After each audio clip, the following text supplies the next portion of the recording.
Argentinos lygumose, kurios ispaniškai vadinamos pampa, tai reiškia plokščias, klajoja gyvulių augintojai gaučai.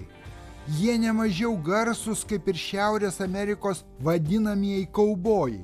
Išvertus iš anglų kalbos, tai reiškia karvių berniukai arba vyrai, kurie augina gyvulius, jaučius, karves ir gano juos po plačias pievas.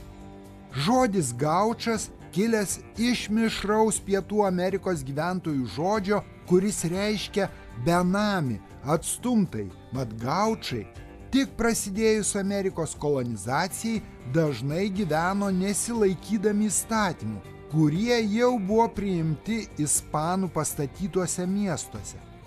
Prieš kelis šimtus metų susiformavo gaučų įvaizdis. Tai tvirti, sunkaus gyvenimo užgrūdinti vyrai, dažniausiai raiti ant žirgų, dėvintis plačiabrylės skrybėlės, saugančias galvą nuo karštos saulės bei kritulių, apsigobę medvilnine arba vilnone skraiste, vadinama ponču.